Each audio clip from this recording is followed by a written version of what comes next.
ఎందుకు వచ్చామని అడిగే అధికారం వాళ్ళకి లేదు. పోయినప్పుడు నేనేమన్నా చేసి నేను ప్రోత్సహించి నేను వాళ్ళని ప్రొవోకేట్ చేస్తే తప్పకుండా నా మీద నేను వార్నింగ్ ఇచ్చి వచ్చాను బస్తీ వాళ్ళకి.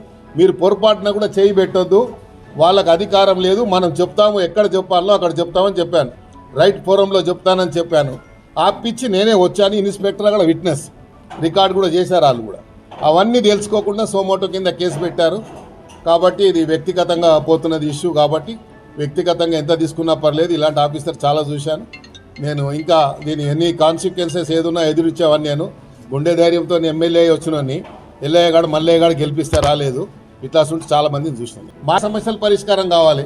మాకేం మేము పబ్లిక్ లైఫ్లో ఇన్నేళ్ళ నుంచి ఉన్నాము, ఇన్నేళ్ళ నుంచి ప్రజల మధ్యలో ఉన్నాము, ప్రజా సమస్యలు తెలిసిన వాళ్ళము, ప్రజలు ఎట్లా ఎదుర్కోవాలి, కష్టాలు ఎదుర్కోవాలి తెలిసిన వాళ్ళము. తెలుగుదేశం పార్టీ 19 సంవత్సరాలు అధికారంలో ఉంటే 19 సంవత్సరాలు ఆపోజిషన్ ఎమ్మెల్యేగా పోరాడి చెలో అసెంబ్లీ కార్యక్రమంలో నెత్తులు వలిగి బుల్లెట్లు మా పక్క పైన పోయినా భయపడలేదు. కేసులు అప్పుడు 190 కేసులు పెట్టారు. మేము భయపడ్డామా? ఇప్పుడు మేము భయపడతామా? ఇవన్నీ భయపడేటోళ్ళం కాదు. ఇది అనవసరంగా దీనికి రాజకీయానికి తెరలేపుతున్నారు కాబట్టి. ఎందుకంటే మళ్ళా అనవసరంగా వేరే ఇప్పుడు గుడిసెలు తీసేస్తే వేరే పార్టీలు ఊకుంటారా? ఇప్పుడు మేము జిహెచ్ఎంసీ ఎలక్షన్ పోతున్నాము.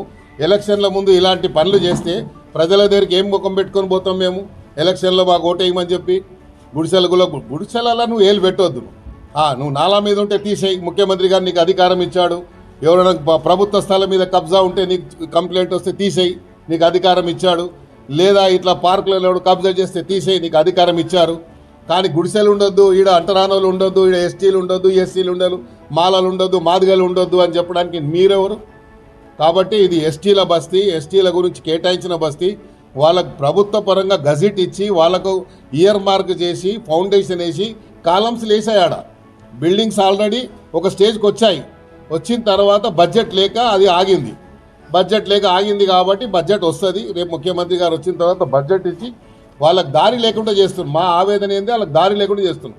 పార్కు ఒకటి తీసుకోవాలి వద్దంటలేండి. నేనే కట్టిస్తా అని చెప్పిన, నా బడ్జెట్ ఇస్తా అని చెప్పాను. ప్రైవేట్ వాళ్ళతో ఎందుకు కట్టిస్తున్నారు? ప్రైవేట్ వాళ్ళు వాళ్ళ సొంత ఆస్తి లేక కూర్చొని కట్టిస్తున్నారు. వాళ్ళని ఎవరు ప్రోత్సహిస్తున్నారు? డిపార్ట్మెంట్తో చేయించండి. డిపార్ట్మెంట్తో చేయిస్తే నేను కూడా కూర్చుంటాను పోయి.